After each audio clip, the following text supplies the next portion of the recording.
Hallelujah. കർത്താവിൽ ഏറ്റവും സ്നേഹമുള്ളവരെ, തിരുവചനാജ്ഞ ധ്യാനത്തിലേക്ക് വളരെ സ്നേഹത്തോടെ യേശുനാമത്തിൽ എല്ലാവരെയും സ്വാഗതം ചെയ്യുന്നു. ഇന്ന് നമ്മുടെ തിരുവചന ശുശ്രൂഷ നിർവഹിക്കുന്നത് എത്രയും ബഹുമാനപ്പെട്ട ആൻ്റണി ബ്രദറാണ്. നമുക്ക് ആൻ്റണി ബ്രദറിന് വേണ്ടി പ്രാർത്ഥിക്കാം. ദൈവം അതിശയകരമായി അദ്ദേഹത്തിലൂടെ നമ്മോട് സംസാരിക്കട്ടെ. പരിശുദ്ധാത്മാവ് മാത്രം സംസാരിക്കാനായിട്ട് നമുക്ക് പ്രാർത്ഥിക്കാം. വിശുദ്ധ ലൂക്കോസിൻ്റെ സുവിശേഷം 7-ാം അധ്യായം 50-ാമത്തെ വാക്യം, സ്ത്രീയെ, നിന്റെ വിശ്വാസം നിന്നെ രക്ഷിച്ചിരിക്കുന്നു, സമാധാനത്തോടെ പോകുക എന്ന യേശുതമ്പുരാൻ ഒരു സ്ത്രീയോട് പറയുന്നുണ്ട്. തൻ്റെ ജീവിതത്തിൽ താൻ ചെയ്തുപോയ പാപങ്ങളെല്ലാം ഓർത്ത് ആഴമായി അനുതപിച്ചുകൊണ്ട് കർത്താവിൻ്റെ പാദാരവിന്ദത്തിൽ വീണുകിടന്ന് കണ്ണുനീരുകൊണ്ട് പാദം കഴുകി തലമുടി കൊണ്ട് തുവർത്തി. ഹല്ലേലൂയ. യേശുവിന് മനസ്സിലായി, ഇവൾ അനുതാപത്തിൻ്റെ ആഴങ്ങളിലാണ്, ഇനി ഇവൾ പാപത്തിലേക്ക് തിരികെ പോവുകയില്ല. അത് മനസ്സിലായ യേശു തമ്പുരാൻ അവളോട് പറയുകയാണ്, മോളെ, നിന്റെ വിശ്വാസം നിന്നെ രക്ഷിച്ചിരിക്കുന്നു, സമാധാനത്തോടെ പോവുക എന്ന്. ഇന്നത്തെ വചനക്കേൾവിയിലൂടെ ആഴമായ അനുതാപമുണ്ടാകാനും ആ സ്വർഗീയ സ്വരം കേൾക്കുവാൻ, കാൽവറിയിലെ രക്തം കൊണ്ട് കഴുകപ്പെട്ട് ഹല്ലേലൂയ ശുദ്ധി പ്രാപിച്ച് വിശുദ്ധിയിൽ ജീവിക്കാൻ ഒരു പ്രതിജ്ഞയെടുക്കാൻ ഇന്നത്തെ വചനക്കേൾവി മുഖാന്തരമായി തീരട്ടെ എന്ന് പ്രാർത്ഥിക്കുന്നു.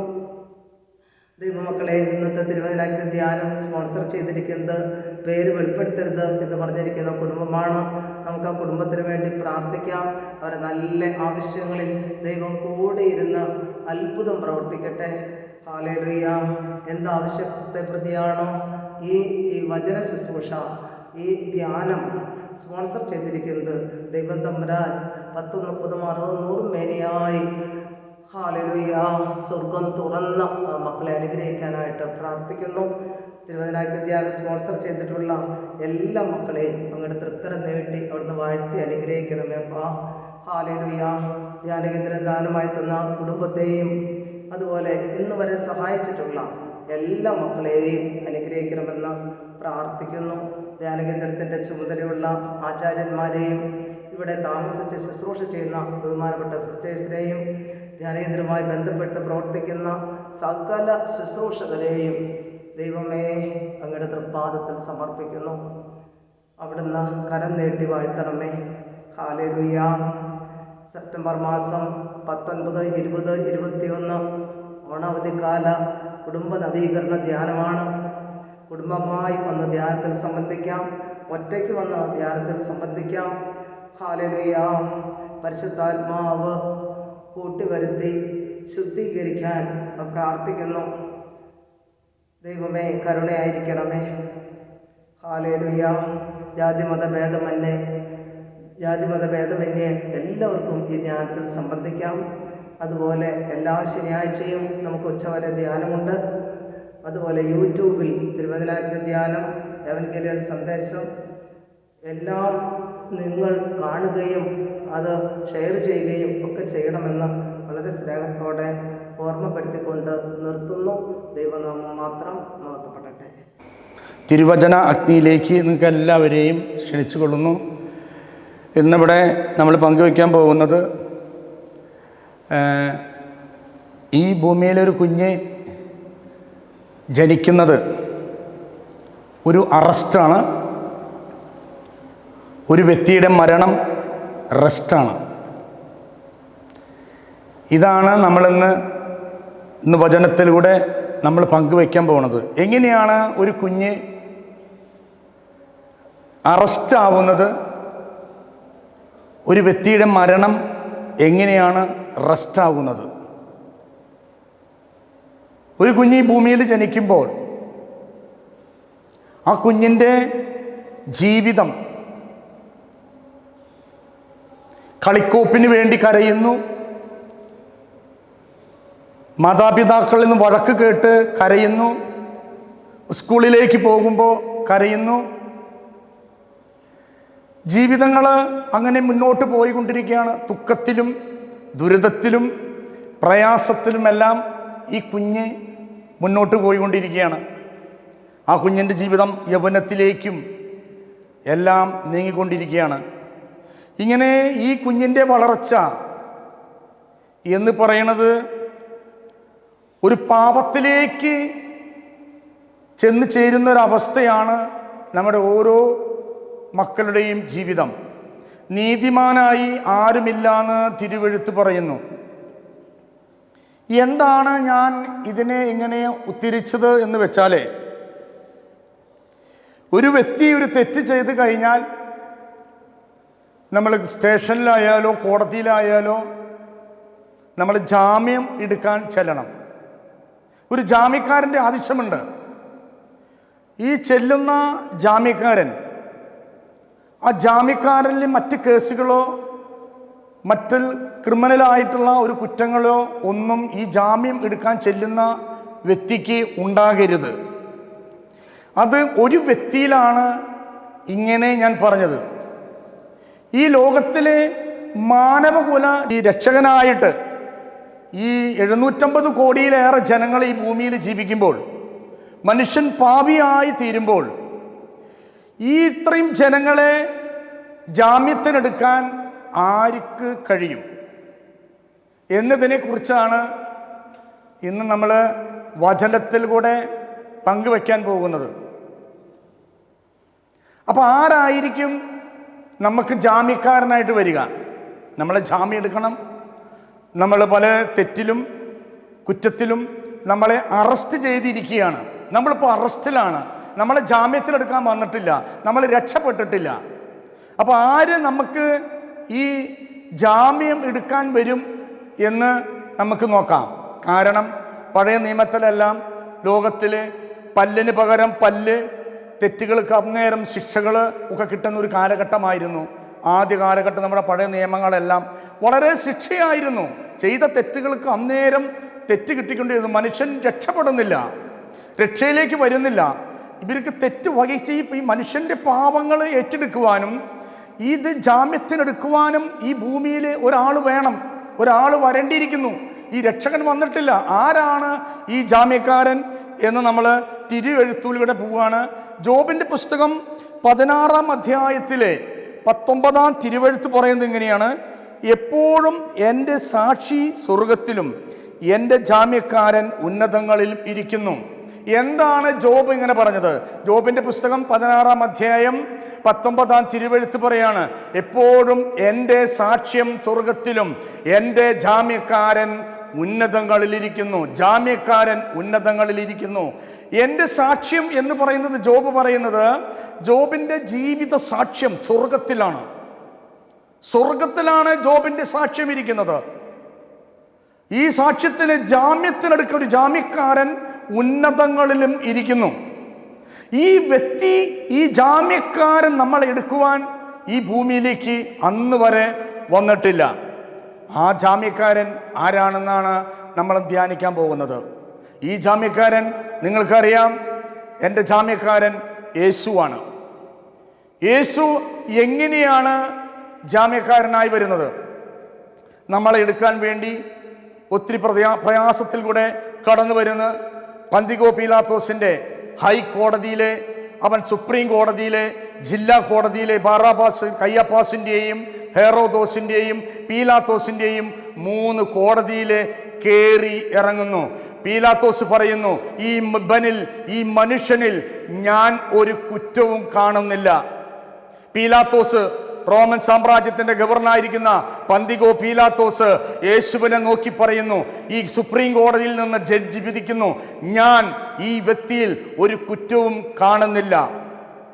എന്തുകൊണ്ടാണ് പീലാത്തോസ് യേശുവിനിൽ ഒരു കുറ്റവും കാണുന്നില്ല എന്ന് പറഞ്ഞതിന്റെ കാരണം നമ്മളെ ജാമ്യത്തിലെടുക്കാൻ വരുന്നത്, സ്വർഗത്തിൽ നിന്ന് ഈ ഭൂമിയിലേക്ക് വന്നത് ഒരു പാപം ചെയ്യാത്തവനായിരിക്കണം, ഒരു തെറ്റും ചെയ്യാത്തവനായിരിക്കണം.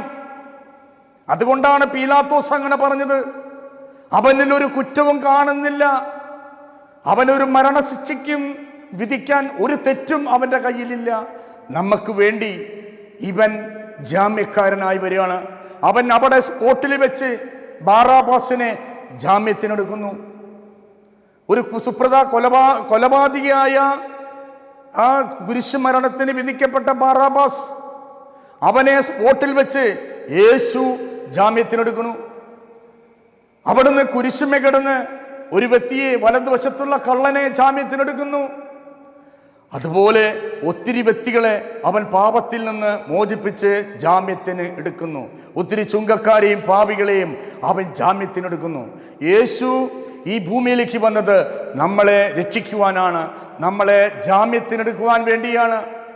നമ്മളെ ജാമ്യത്തിനെടുത്ത് ആ ജാമ്യത്തിൽ നിന്ന് നമ്മളെ മോചിപ്പിക്കുവാൻ, നമ്മുടെ പാപങ്ങളെല്ലാം അവന്റെ ശരീരത്തിൽ വഹിച്ചുകൊണ്ട്, അവൻ നമ്മൾക്ക് വേണ്ടി അവൻ ക്രൂശിൽ മരിച്ചുകൊണ്ട് നമ്മളെ ജാമ്യത്തിനെടുക്കുവാൻ സ്വർഗത്തിൽ നിന്ന് ഈ ഭൂമിയിലേക്ക് ഇറങ്ങി വന്ന ജാമ്യക്കാരനായതാണ് ഈ ജോബ്. ഇവിടെ പറയുന്ന ഈ ജാമ്യക്കാരൻ എപ്പോഴും എൻ്റെ സാക്ഷി, സ്വർഗത്തിലും എൻ്റെ ജാമ്യക്കാരൻ ഉന്നതങ്ങളിലിരിക്കുന്നു. അതിൽ 17-ാമത്തെ അധ്യായത്തിലേക്ക് വരുമ്പോൾ, അതിന് തൊട്ടതാഴെ 17-ാമത്തെ അധ്യായം, എൻ്റെ മനസ്സ് ഉരുകിയിരിക്കുന്നു, എൻ്റെ ദിനങ്ങൾ തീർന്നിരിക്കുന്നു, ശവകുടീരം എനിക്കായി ഒരുക്കിയിരിക്കുന്നു, പരിഹാസകർ എന്നെ വളയുന്നു, അവരുടെ പരിഹാസം ഞാൻ നിസ്സാരമായി നോക്കിയിരുന്നു. അങ്ങല്ലാതെ എനിക്ക് ജാമ്യം നിൽക്കുകയും അങ്ങ് തന്നെ എനിക്ക് ജാമ്യം നിൽക്കും. അങ്ങല്ലാതെ എനിക്ക് ജാമ്യം ആര് നിൽക്കുമെന്ന് 17-ാം അധ്യായത്തിൽ പറയുന്നു ജോബ്. അങ്ങല്ലാതെ ആരാണ് എനിക്ക് ജാമ്യം നിൽക്കുക? അങ്ങ് വേണം എനിക്ക് ജാമ്യം നിൽക്കുവാൻ. ആ സ്വർഗത്തിൽ നിന്ന് ജാമ്യക്കാരൻ, ഈ ജോബ് പറഞ്ഞ ആ ജാമ്യക്കാരൻ ക്രിസ്തുവാണ്. ക്രിസ്തു ഇവിടേക്ക് വന്നു. കന്യകാമറിയത്തിൻ്റെ ഉദരത്തിൽ അവൻ രൂപപ്പെടുകയാണ്. ഒത്തിരി സഹനത്തിൽ കൂടെയും ഒത്തിരി വേദനയിൽ കൂടെയും യേശു നമുക്ക് വേണ്ടി കടന്നു വന്നു. ഒത്തിരി പരിഹാസവും ഒത്തിരി പുച്ഛവും വേദനകളും നിറഞ്ഞവനായി അവൻ ഈ ഭൂമിയിലേക്ക് വന്നു. എന്തിനു വേണ്ടി? നമുക്ക് വേണ്ടി ജാമ്യം എടുക്കുവാൻ വേണ്ടി. നമ്മൾ പ്രാർത്ഥിക്കണം. ഈ ജാമ്യക്കാരനോട് നമ്മൾ പ്രാർത്ഥിക്കണം. ഈ ജാമ്യക്കാരനാണ് നമ്മുടെ പ്രാർത്ഥന. നീ ഒരു പാപിയാണോ? നീ ഭയപ്പെടേണ്ട. നിന്നെ ജാമ്യത്തിനെടുക്കാനാണ് യേശു വന്നുള്ളത്. നീ നിന്റെ പാപങ്ങള് യേശുവിനോട് തുറന്നു പറയണം.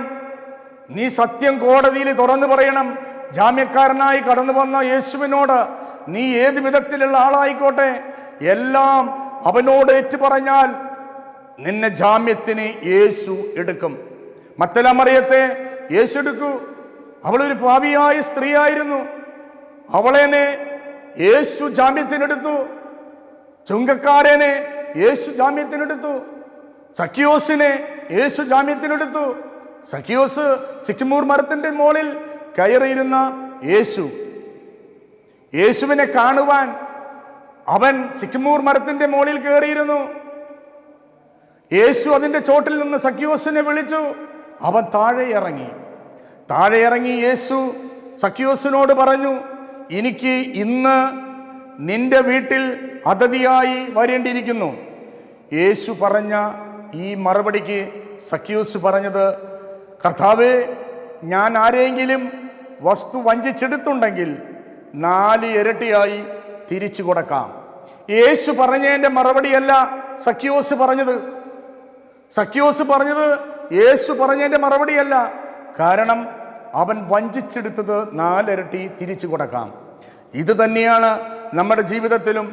നമ്മൾ ദൈവത്തിന് ആഗ്രഹമില്ലാത്തത്, ദൈവത്തിന് ഇഷ്ടമില്ലാത്തത് നമ്മുടെ കൈവശം എന്തെങ്കിലും ഉണ്ടെങ്കിൽ സഖ്യോസിനെ പോലെ കർത്താവിനോട് പറയണം, കർത്താവേ, ഞാനിത് ഉപേക്ഷിക്കാൻ തയ്യാറാണ്. അപ്പോൾ സഖ്യോസിനോട് യേശു പറഞ്ഞപ്പോൾ യേശു പറഞ്ഞു, ഈ ഭവനത്തിന് രക്ഷ വന്നിരിക്കുന്നു. എന്താണ് രക്ഷ? രക്ഷ എന്ന് പറയുന്നത് ദൈവത്തിന് ഇഷ്ടമില്ലാത്തത് നമ്മുടെ കൈവശം ഇരിക്കുമ്പോൾ നമുക്ക് അതിന് രക്ഷ വരുന്നില്ല. ദൈവത്തിന് ഇഷ്ടമില്ലാത്തത് നമ്മൾ ഉപേക്ഷിക്കുമ്പോൾ നമുക്ക് രക്ഷയായി മാറും, നമുക്ക് വലിയ വിടുതൽ മാറും. നമ്മൾ പ്രാർത്ഥിക്കുമ്പോൾ പലതും നമ്മുടെ കൈവശം വെച്ചുകൊണ്ടാണ് നമ്മൾ പ്രാർത്ഥിക്കുന്നത്.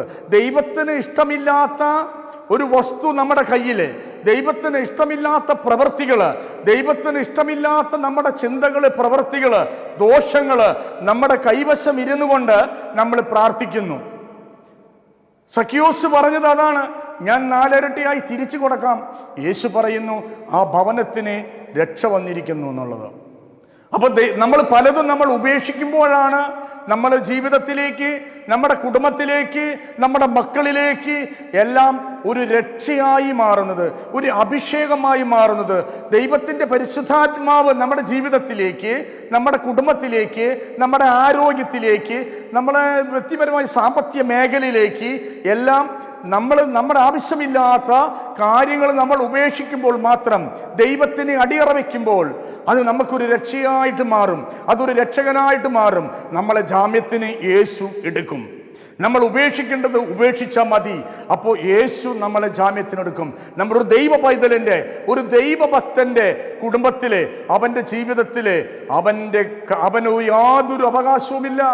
ഒരു ദൈവത്തിനോട് ചേർന്ന് നടക്കുന്ന ഒരു വ്യക്തിക്ക് അവൻ്റെ കുടുംബത്തിന് എന്താവശ്യവും സ്വർഗമാണ് ഏറ്റെടുക്കുക. അതാ ജാമ്യക്കാരൻ ഏറ്റെടുത്തോളും. നിങ്ങളൊന്നും പേടിക്കേണ്ട ആവശ്യമില്ല. നിങ്ങൾ ഉപേക്ഷിക്കേണ്ടത് ഉപേക്ഷിക്കുക, ദൈവത്തിനോട് ചേർന്ന് നിൽക്കുക. യാക്കോബിന്റെ ലേഖനം 4-ാം അധ്യായം 8-ാം തിരുവെഴുത്ത്, നീ അവിടത്തോട് ചേർന്ന് നിന്നാൽ അവിടുന്ന് നിന്നോടും ചേർന്ന് നിൽക്കും. കർത്താവിനോട് ചേർന്ന് നിൽക്കും. Hallelujah, hallelujah, hallelujah. കർത്താവിനോട് ചേർന്ന് നിൽക്കുക, തിരുകുടുംബത്തിനോട് ചേർന്ന് നിൽക്കുക. കുടുംബത്തിൽ വിശ്വസ്തത നഷ്ടപ്പെട്ടിരിക്കുന്ന കാലമാണ് ഇപ്പോൾ. നമ്മുടെ ഭവനത്തിൽ വിശ്വസ്തത നഷ്ടപ്പെട്ടിരിക്കുന്നു. നമുക്ക് ഇപ്പോഴും അവിശ്വസ്തമാണ്. കുടുംബം തകർന്നിരിക്കുകയാണ്, വ്യക്തിബന്ധങ്ങൾ തകർന്നു പോയിരിക്കുന്നു. എന്താണ് അതിൻ്റെ വിഷയം? അതിൻ്റെ വിഷയം നമ്മുടെ ജീവിതത്തില്, നമ്മുടെ കുടുംബത്തില് വിശ്വസ്തത നഷ്ടപ്പെട്ടിരിക്കുന്നു. നസ്രത്തിലെ കുടുംബത്തിലെ വിശ്വസ്തത എന്താ? വളരെ അപമാനവും നിന്ദനവും പരിഹാസവും യഹൂദരിൽ നിന്ന് ഏറ്റെടുത്തൊരു കുടുംബമാണ് നസ്രത്തിലെ കുടുംബം. ആ നസ്രത്തിലെ കുടുംബത്തിലെ ഏറ്റവും വലിയ വിജയം എന്ന് പറയുന്നത്, ഇത്രയും അപമാനം സഹിച്ച ഒരു കുടുംബം ഒരു പക്ഷേ ലോകത്തിലുണ്ടാവില്ല. വിവാഹം കഴിക്കുന്നതിന് മുന്നേ, ഒരു സ്ത്രീ വിവാഹം കഴിക്കുന്നതിന് മുന്നേ ഗർഭിണിയാണെന്ന് പറയുമ്പോൾ, യഹൂദ മതത്തിന്റെ നിയമപ്രകാരം കല്ലെറിഞ്ഞ് കൊല്ലാനുള്ള സ്ത്രീ, ആ കുടുംബം ഒരു അനുഗ്രഹമായി മാറിയതിന്റെ കാരണം ഒറ്റ കാര്യമാണ്. അവരുടെ ജീവിതത്തില്, അവരുടെ കുടുംബത്തില് ശക്തമായ ഒരു വിശ്വാസം അവര് അടിയുറച്ചു നിന്നു. അവരുടെ വിശ്വാസം, ഗബ്രിയേൽ മാലാഖയുടെ ദൂത് മറിയം വിശ്വാസത്തോടെ സ്വീകരിച്ചു. അതേ ഗബ്രിയേൽ മാലാഖയുടെ ഒരു ദൂത് ജോസഫ് അത് ഏറ്റെടുത്തു. അത് അവർ വിശ്വാസത്തോടെ ആ കുടുംബത്തിൽ ഒരു വിഷയമോ ഒരു വഴക്കുമോ ഒന്നുമുണ്ടായിരുന്നില്ല.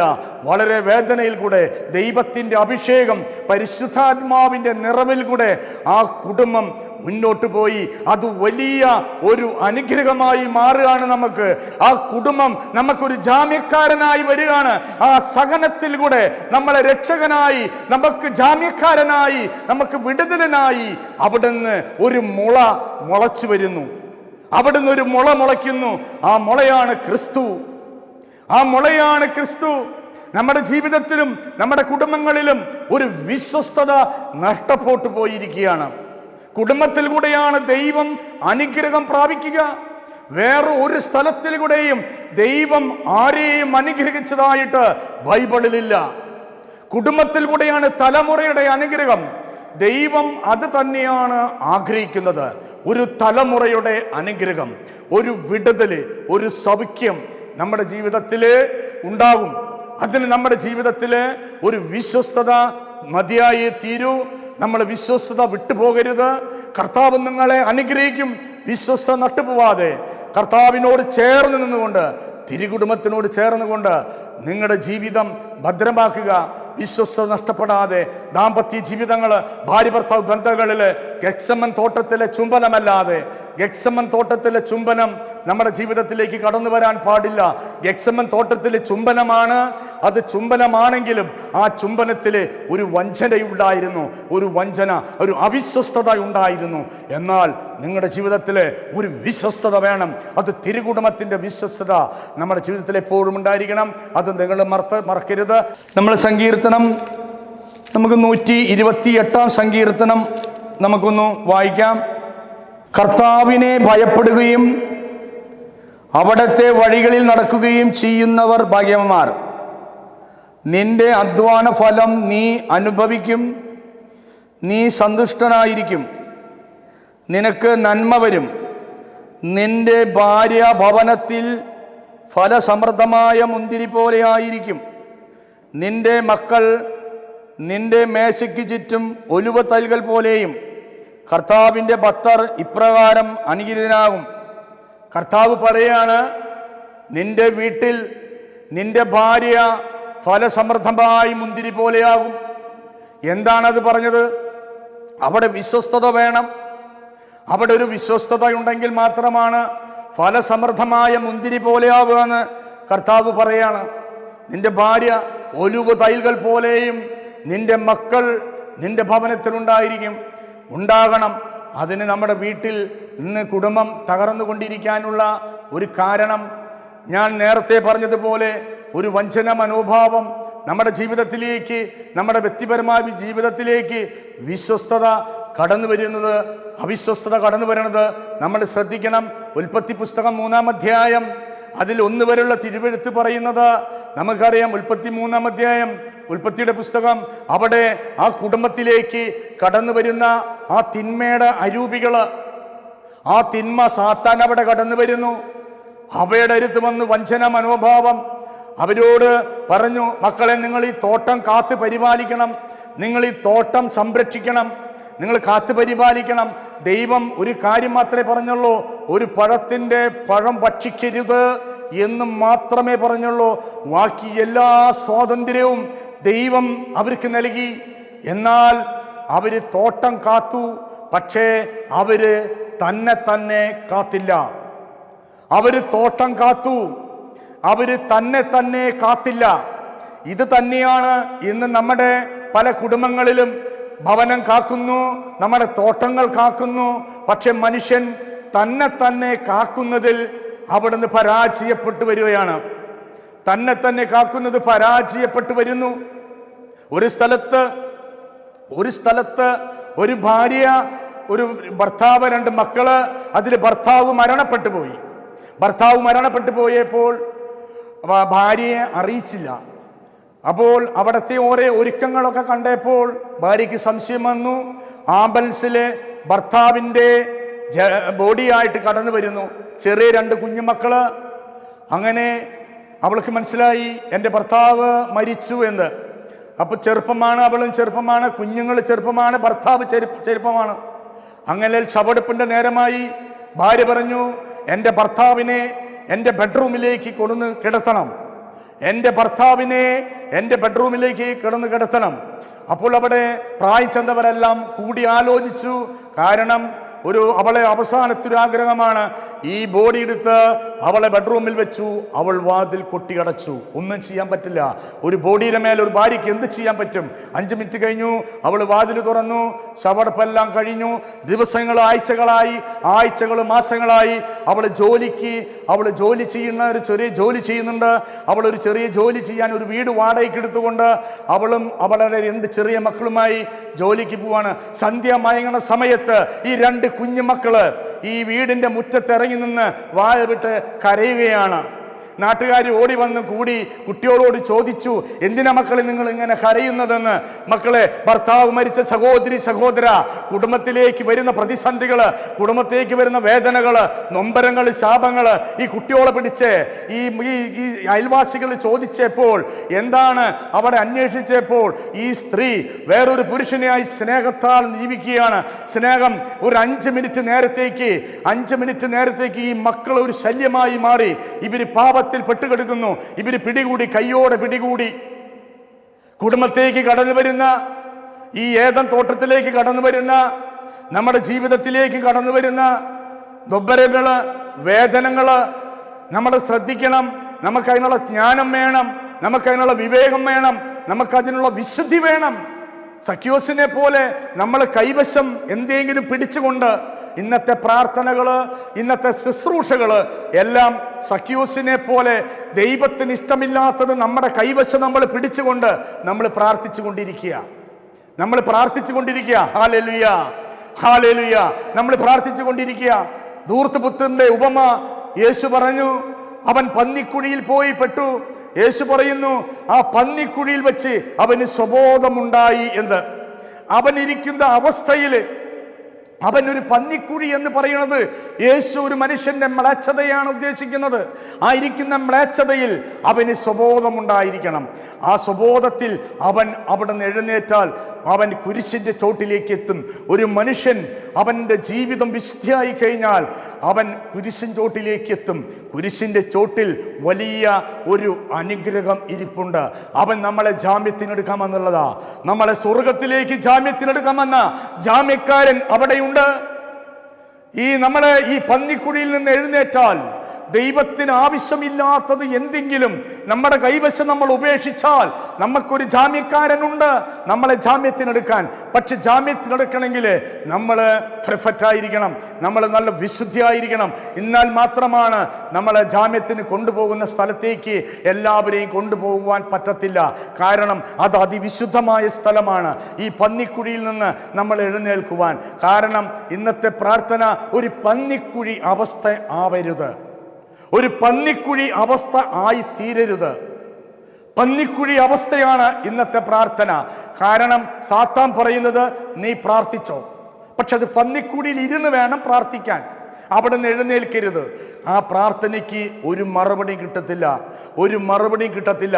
ഒരു അഭിഷേകം ഉണ്ടാവില്ല, പരിശുദ്ധാത്മാവിൻ്റെ ഒരു നനവുണ്ടാവില്ല, ഒരു മഴ അവിടെ പെയ്യില്ല. പരിശുദ്ധാത്മാവ് ഉണ്ടാവുന്ന ഒരു മഴ, ഒരു അനുഗ്രഹത്തിൻ്റെ മഴ അവിടെ ഉണ്ടാകത്തില്ല. കാരണം എന്തേ? നമ്മൾ ഇരുന്ന് പ്രാർത്ഥിക്കുന്നത് വെറുപ്പിലും. യേശു ഉദ്ദേശിച്ച പന്നിക്കുഴി വെറുപ്പ്, വിദ്വേഷം, കലഹം, കോപം, ദേഷ്യം, അലസത, മൂഢത, കള്ളം, കൊള്ള എന്നിങ്ങനെ ഈ മേഖലയിൽ ഇരുന്നു കൊണ്ടാണ് നമ്മൾ പ്രാർത്ഥിക്കുന്നത്. എന്താണ് യേശു പറഞ്ഞത്? നീ അകത്ത് കടക്കുമ്പോൾ നീ ഒരു വെളിച്ചമായിരിക്കണം. ഞാൻ എൻ്റെ ഭവനത്തിലേക്ക് ചെല്ലുമ്പോൾ എൻ്റെ ഭവനത്തിൽ എൻ്റെ ഭാര്യയ്ക്കും മക്കൾക്കും ഞാനൊരു വെളിച്ചമായിരിക്കണം. എൻ്റെ സഹോദരി സഹോദരന്മാർക്ക് ഞാനൊരു വെളിച്ചമായിരിക്കണം. ഞാൻ ലോകത്തിൻ്റെ ഉപ്പായിരിക്കണം, ലോകത്തിൻ്റെ പ്രകാശമായി മാറണം. നീ ഫലമുള്ള ഒരു അത്തിവൃക്ഷമായി മാറണം. യേശു അതാണ് ഉദ്ദേശിക്കുന്നത്. ഒരു നന്മയെക്കുറിച്ച്, ഒരു നന്മയെക്കുറിച്ച് അതാണ് യേശു ഉദ്ദേശിക്കുന്നത്. നമ്മുടെ ജീവിതങ്ങളെല്ലാം ഒരു യൂദാസിന്റെ ചുംബനം പോലെ മുന്നോട്ട് പോയിക്കൊണ്ടിരിക്കുന്നത്. കാണുമ്പോൾ ചുംബനമാണ്, എന്നാൽ അത് യഥാർത്ഥമായ ഒരു ചുംബനമല്ല, യഥാർത്ഥമായ ഒരു ചുംബനമല്ല.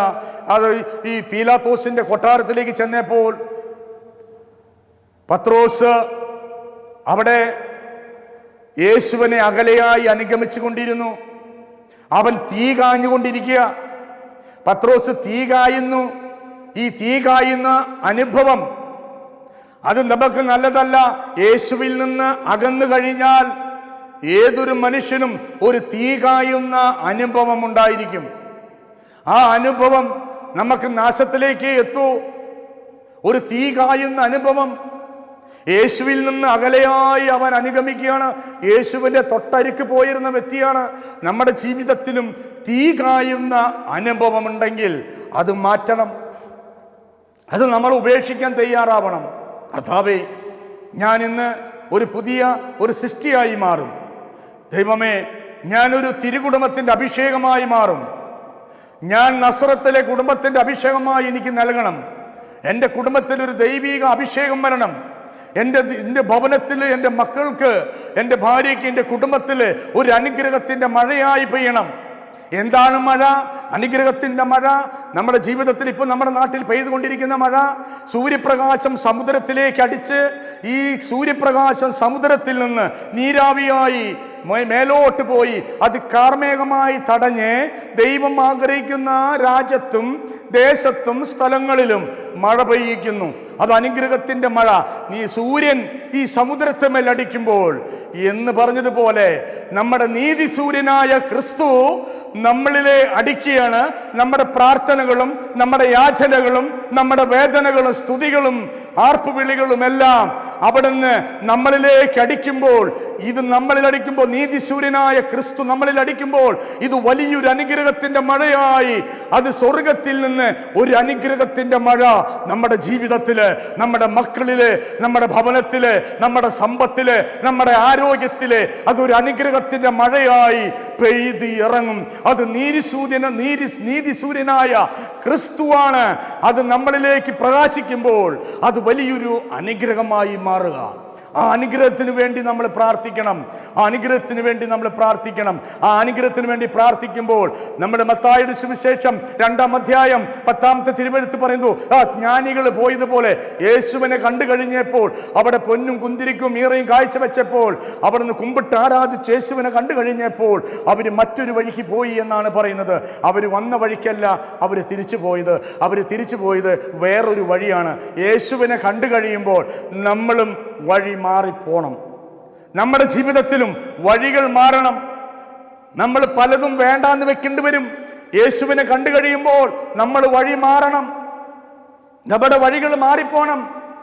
നമ്മുടെ ചിന്തകള്, നമ്മുടെ സംസാരങ്ങള്, നമ്മുടെ നോട്ടങ്ങള്, നമ്മുടെ കേൾവികള് എല്ലാത്തിനും ഒരു മാറ്റമാണ് സ്വർഗം ആഗ്രഹിക്കുന്നത്. ഈ മാറ്റത്തിലൂടെയാണ് ആ നീതിസൂര്യനായ ക്രിസ്തു നമ്മളിലേക്ക് ഉദിച്ചിറങ്ങുക. നമ്മുടെ ജീവിതത്തിലുള്ള മാറ്റം, ആ മാറ്റമാണ് മാനസാന്തരം. എൻ്റെ വചനം കേട്ട് വിറയ്ക്കുകയും അവനെ ഞാൻ അനുഗ്രഹിക്കുമെന്ന് യേശയ്യായുടെ പുസ്തകം 66-ാം അധ്യായം 1 തിരുവെഴുത്ത് പറയുകയാണ്. ദൈവം അവിടുത്തെ ചട്ടങ്ങളും കൽപ്പനകളും നമ്മൾ പാലിക്കുമ്പോൾ, നമ്മുടെ ജീവിത മ്ലേച്ഛതകൾ നമ്മൾ ഉപേക്ഷിക്കുമ്പോൾ നമ്മുടെ ജീവിതത്തിലേക്ക് നമ്മളിലേക്ക് നീതിസൂര്യനായ ക്രിസ്തു അടിക്കും, പ്രകാശിക്കും. ഈ പ്രകാശത്തിൽ കൂടെയാണ് ഇത് മേലോട്ട് ചെല്ലുക. നമ്മുടെ പ്രാർത്ഥനകൾ ഒന്നും മേലോട്ട് ചെല്ലുന്നില്ല. നമ്മുടെ പ്രാർത്ഥന, നമ്മുടെ എത്ര അടിയാണ് ഉയരം, അത്രേ ഉയരേ നമ്മുടെ പ്രാർത്ഥന ചെല്ലുള്ളൂ. ഇത് സ്വർഗത്തിലേക്ക് എത്തിക്കുവാനുള്ള നമ്മുടെ ജാമ്യക്കാരൻ, ഇത് ജാമ്യമെടുത്തുകൊണ്ട് നീതിസൂര്യനായ ക്രിസ്തു നമ്മളിൽ ഉദിക്കുമ്പോൾ, നമ്മളിൽ തട്ടുമ്പോൾ ഇത് മഴയായി ഒരു അനുഗ്രഹമായി നമ്മുടെ ജീവിതത്തിലേക്ക് പെയ്ത് ഇറങ്ങും. അവിടെ നമ്മുടെ ജീവിതത്തിലേക്ക് ഫലസമൃദ്ധമായ മുന്തിരിവള്ളി പോലെയായി തീരും. സങ്കീർത്തനം 1-ാം അധ്യായം 3-ാമത്തെ തിരുവെഴുത്ത് ഇങ്ങനെയാണ് പറയുന്നത്, നീർച്ചാലിനരികെ നട്ടതും യഥാകാലം ഫലം തരുന്നതും ഇല കൊഴിയാത്തതുമായ വൃക്ഷം പോലെയാണ് അവൻ്റെ പ്രവൃത്തികൾ ഫലമാകുന്നു. നീർച്ചാലിനരികെ നട്ടതും യഥാകാലം ഫലം തരുന്നതും ഇല കൊഴിയാത്തതുമായ വൃക്ഷം പോലെയാണ് അവൻ്റെ പ്രവൃത്തി ഫലമാകുന്നു. നമ്മളെ ദൈവം നീർച്ചാലിനരികെയാണ് നട്ടിരിക്കുന്നത്. എന്താണ് നീർച്ചാല്? ഒരു ചാലിൻ്റെ അരികില് എപ്പോഴും വെള്ളത്തിന്റെ നനവുണ്ട്. ഈ വെള്ളത്തിന്റെ നനവ് പരിശുദ്ധാത്മാവാണ്. ഈ നീർച്ചാലിനരികെ നമ്മളെ നട്ടിരിക്കുകയാണ്. പരിശുദ്ധാത്മാവ് നമ്മളിലുണ്ട്. ആ പരിശുദ്ധാത്മാവ് ഇല കൊഴിയാത്തത് എന്ന് പറയുന്നത് ആത്മീയ നന്മകളാണ്. നീർച്ചാല് ഇല കൊഴിയാത്തത് എന്ന് പറഞ്ഞാൽ നമ്മുടെ സാമ്പത്തിക മേഖല, ഭൗതികമായ നന്മ ഇല കൊഴിയാതെ നിൽക്കും. നീർച്ചാലിനെ നട്ടത് പ്രവൃത്തി ഫലമാവുന്ന തിരുവെഴുത്ത് പറയുന്നു. എന്നാൽ നമ്മൾ ഓരോരുത്തരും പറയുന്നു, നമ്മൾ എത്ര പ്രാർത്ഥിച്ചിട്ടും ഞങ്ങൾക്കൊന്നും കിട്ടുന്നില്ല. കിട്ടാത്തതിൻ്റെ കാരണം എന്താ? നമ്മൾ പലതും ഉപേക്ഷിക്കാൻ തയ്യാറല്ല. സഖ്യോസ് ഉപേക്ഷിച്ചതുപോലെ നമ്മൾ ഉപേക്ഷിക്കാൻ തയ്യാറല്ല. ഈ ധൂർത്തുപുത്രൻ ഈ പന്നിക്കുഴിയിൽ എഴുന്നേൽക്കാൻ നമ്മൾ തയ്യാറല്ല. നമ്മൾ ആ പന്നിക്കുഴിയിൽ ഇരുന്ന് പ്രാർത്ഥിക്കുന്നു. സഖ്യോസിനെ പോലെ നമ്മൾ ഉപേക്ഷിക്കാൻ തയ്യാറല്ല. നമ്മൾ പലതും ഉപേക്ഷിക്കാനും ഒന്നും തയ്യാറല്ല. ഇത് പിടിച്ചുകൊണ്ട് നമ്മൾ പ്രാർത്ഥിച്ചു കൊണ്ടിരിക്കുകയാണ്. വീട്ടിൽ ഭാര്യ ഭർത്താവിനോട് അരോചത്വം, ഭാര്യ ഭർത്താവിനോടും ഭർത്താവ് ഭാര്യയോടും അരോചത്വം, വേദനകള്, നൊമ്പരങ്ങള്, വെറുപ്പ്, വിദ്വേഷത്തിൽ നമ്മൾ പ്രാർത്ഥിക്കുന്നു, ഒന്നും നമുക്ക് ലഭിക്കുന്നില്ല. അതിന്റെ കാരണം ഈ സങ്കീർത്തനത്തിലെ 1-ാം അധ്യായത്തിലെ 3-ാം എഴുത്ത് പറയാ. 3-ാം എഴുത്തിൽ എന്താണ് പറയുന്നത്? ദുഷ്ടരുടെ ഉപദേശം സ്വീകരിക്കുകയോ പാപികളുടെ വഴിയിൽ വ്യാപരിക്കുകയോ പരിഹാസകരുടെ പീഠങ്ങൾ ഇരിക്കുകയോ ചെയ്യാത്തവൻ ഭാഗ്യവാൻ. അവന്റെ ആനന്ദം കർത്താവിൽ നിയമത്തിലാണ്. രാവും പകലും അവൻ അതിനെക്കുറിച്ച് ധ്യാനിച്ചിരിക്കുന്നു. മനസ്സിലായ? ഇത് നമ്മൾ ഉപേക്ഷിക്കേണ്ടത് ദുഷ്ടരുടെ ഉപദേശം എന്ന് വെച്ചാൽ നമ്മുടെ പല മ്ലേച്ഛതകളും നമ്മൾ ഉപേക്ഷിക്കേണ്ടി വരും. നമ്മൾ പലതും ഉപേക്ഷിക്കുമ്പോൾ മാത്രമാണ് നമ്മൾ ഒരു നീർച്ചാലിനരികെ നട്ട മരം പോലെ ആകുക. നമുക്ക് ദൈവം അനുഗ്രഹിക്കും. നമ്മളൊരു നീർച്ചാലിനരികെ നട്ടതാണ്. നമ്മൾ ഉപേക്ഷിക്കേണ്ടത് ഉപേക്ഷിച്ച് കഴിഞ്ഞാൽ മാത്രമാണ് നമ്മൾ ഈ നീർച്ചാലിനരിലേക്ക് എത്തുക. നമ്മളെ നീതി സൂര്യനായ ക്രിസ്തു നമ്മളിലേക്ക് പ്രകാശിക്കുകയും അതൊരു അനുഗ്രഹത്തിൻ്റെ മഴയായി വരികയും നമ്മളെ ജാമ്യത്തിന് കൊണ്ടുപോകുവാൻ, നമ്മളെ ജാമ്യത്തിന് എടുക്കുവാൻ കടന്നു വന്നിരിക്കുന്ന യേശു നമ്മുടെ ഏത് പാപത്തെയും അവൻ ജാമ്യത്തിന് എടുത്തു കഴിഞ്ഞിരിക്കുകയാണ്. അത് നമ്മൾ തിരിച്ചറിയുക. നമ്മളത് തിരിച്ചറിഞ്ഞുകൊണ്ട് കർത്താവിനോട് ചേർന്ന് നിൽക്കുക, കുരിശിനോട് ചേർന്ന് നിൽക്കുക. നമ്മുടെ ഭവനത്തിൽ വിശ്വസ്തതയായിരിക്കാം. നമ്മുടെ ജീവിതത്തിലെ വിഷയം എന്ന് പറയുന്നത് ഈ നാട്ടിലോ ലോകത്തിലോ അല്ല. നമ്മുടെ ജീവിതത്തിലെ നമ്മുടെ വിഷയം നമ്മുടെ സ്വന്തം ഭവനത്തിലാണ്. സ്വന്തം ഭവനത്തിൽ അവിടുത്തെ വിഷയത്തിൻ്റെ മേലെ നിങ്ങൾ വിശ്വസ്തത കൂടിയേ മതിയാവൂ. വിശ്വസ്തത കൂടിയേ മതിയാവൂ. ആ തിരുകുടുംബത്തിൻ്റെ, മറിയത്തിൻ്റെ തിരുകുടുംബത്തിൻ്റെ ആ അഭിഷേകം നമ്മുടെ ഓരോ മക്കളെ ജീവിതത്തിൽ പെഴുതിറങ്ങണം. അതൊരു അനുഗ്രഹമായി മാറണം. നമ്മൾ ഇപ്പോൾ ഈ സമയം നമ്മളിപ്പോൾ ഇവിടെ വചനം പങ്കുവെച്ചു. നമ്മൾ ഏറ്റെടുക്കുക. നമ്മുടെ ഓരോ വിജയം എന്ന് പറയുന്നത് നമ്മളെടുക്കുന്ന തീരുമാനമാണ്. നമ്മുടെ തീരുമാനമാണ് നമ്മളെ വിജയത്തിലേക്കും പരാജയത്തിലേക്കും എത്തിക്കുന്നത്. നമ്മൾ എന്തെടുക്കുന്നു തീരുമാനം, ആ തീരുമാനമാണ് വിജയവും പരാജയവും. നീ എന്ത് തീരുമാനം എടുക്കുന്നു അത് നിനക്ക് വിജയത്തിലേക്കും പരാജയത്തിലേക്കും എത്തിക്കാൻ പറ്റി. മറിയം ഔസേപ്പിതാവും നല്ല തീരുമാനമെടുത്തു. അതുകൊണ്ട് അവർ വലിയ ഉയർച്ചയിലേക്ക് എത്തി. ഇവർക്കൊരു പക്ഷേ വേണമെങ്കിൽ ഈ ദൈവത്തിൻ്റെ ഈ മെസ്സേജിനെ, ഈ ദൈവത്തിൻ്റെ ഈ ദൂതിനെ അവർക്ക് വേണമെങ്കിൽ നിന്ദിക്കാമായിരുന്നു. അങ്ങനെ നിന്ദിച്ചാൽ ആ കുടുംബം ഒരു ശാപത്തിലേക്ക് പോകുള്ളൂ. കർത്താവ് നമ്മളെ ഫലസമൃദ്ധമായി അനുഗ്രഹിക്കട്ടെ. നിങ്ങളുടെ കുടുംബത്തെ അനുഗ്രഹിക്കട്ടെ. നിങ്ങളുടെ സമ്പത്ത് അനുഗ്രഹിക്കുമാറാകട്ടെ. നിങ്ങളുടെ ആരോഗ്യം, നിങ്ങളുടെ മക്കള് അനുഗ്രഹിക്കുമാട്ടെ. കുടുംബങ്ങളിലെ എല്ലാ കെട്ടുകളും പൊട്ടിപ്പോണം. എല്ലാ കെട്ടുകളും, എല്ലാ ബന്ധനങ്ങളും, എല്ലാ പൈശാചിക തടസ്സങ്ങളും എല്ലാം യേശുവിൻ്റെ നാമത്തിൽ വിട്ടുപോട്ടെ എന്ന് ഞാൻ പ്രാർത്ഥിക്കുകയാണ്. നിങ്ങളുടെ കുടുംബങ്ങളെല്ലാം അനുഗ്രഹീതമായി മാറട്ടെ. കർത്താവ് നിങ്ങളെ സമൃദ്ധമായി അനുഗ്രഹിക്കട്ടെ. ആമേൻ. പിതാവായ ദൈവത്തിൻ്റെ സ്നേഹവും ഏകജാതൻ്റെ കൃപയും പരിപൂർണമാക്കുന്ന പരിശുദ്ധ റൂഹായുടെ സംബന്ധവും സഹവാസവും നിങ്ങളെല്ലാവരുടെ മേലും, നമ്മളോർത്ത് പ്രാർത്ഥിച്ച വിഷയങ്ങളുടെ മേൽ, സമർപ്പിച്ച വിഷയങ്ങളുടെ മേൽ ഇന്നും എന്നും എല്ലാ നാളും വർദ്ധിക്കുമാറാകട്ടെ. ആമേൻ.